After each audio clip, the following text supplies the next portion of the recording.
What's up, YouTube? It's your boy John from Project Ellsworth, and I am back with you today to give you my review of the 2020 film, The Invisible Man.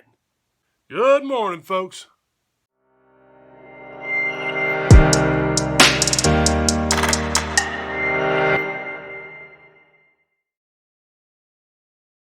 If you're new to my channel, remember to click that subscribe button. I do a couple of these every week. The Invisible Man was both written and directed by Leigh Whannell, starring Aldous Hodge, Oliver Jackson Cohen, and Elisabeth Moss. Surprise.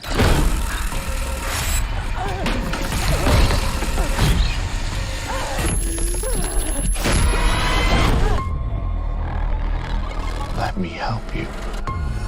You can't help me. Surprise. So The Invisible Man begins with our main character, Cecilia, slowly and quietly and gently getting out of bed in the middle of the night.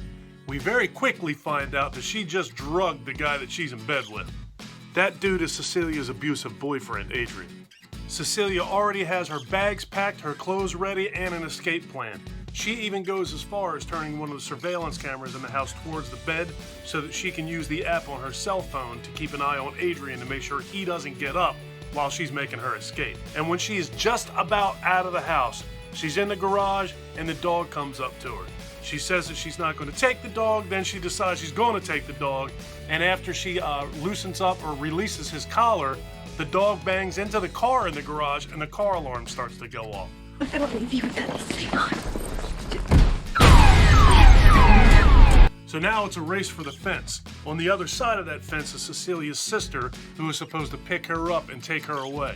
Just when the car is getting ready to take off, we see Adrian come running up to the passenger side window. He punches through the window, grabs a hold of Cecilia, but they do manage to drive away safely. So the car speeds off, leaving Adrian behind, and now Cecilia is going to go someplace to hide from her abusive and possessive boyfriend. And as far as details for this movie go, that's it. I'm not going to tell you anymore. I don't want to spoil this movie for you. I had a feeling going into this movie that I was going to like it, and with that being said, I was still pleasantly surprised with this movie. This movie, for me, was so well made and so smart that it actually had me thinking while I'm watching this movie, how could this possibly be done? Like, what would need to be done to actually make this happen? For me, the pros of this movie very heavily outweigh the cons.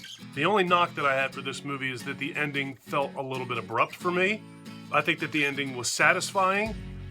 There's no doubt as to what happened. There's no doubt as to where the story could or could not go after this. It's easily a standalone movie. I definitely don't think that there's going to be another one. There's no need to be. I just felt like there was a little bit of meat left on the bone. It felt like there was a lot of build-up and then it was over. So, satisfying ending, but very abrupt. I thought everything else about this movie was fantastic. It looked great. It was very well acted. The building of emotion and the tense feeling in this movie, it was very atmospheric. And you see the mental unraveling and the overwhelming paranoia that is building inside of the Cecilia character in this movie. Elisabeth Moss was fabulous as the star of this movie. Her overwhelming sense of paranoia and desperation and just anxiety was it was second to none. If I had to go out on a limb and take a guess, I would say that this movie is probably going to get Elisabeth Moss a lot of future work. So The Invisible Man, 2020. Through the years, I've seen a lot of old school horror guys say they really don't care for modern day horror, too much CGI, no fresh ideas. The new school horror fans like the CGI. They think the practical effects are terrible. The old movies they just look horrible. The bottom line with this movie is that this is a modern spin on a classic tale that simply works. The Invisible Man, 2020. Check this movie out. It is fantastic. Have you seen this flick? How did you feel about The Invisible Man? Are you a new school guy? Are you an old school guy? Or do you like it all like I do? Leave me some comments down below and let's talk about it. If you like this video, please give me a thumbs up. If you really like this video and you've been enjoying my content up to this point, do me a huge personal favor. Click that subscribe button and then ring that notification bell. Take care of yourself, take care of each other, have a kick-ass day, and thank you for watching.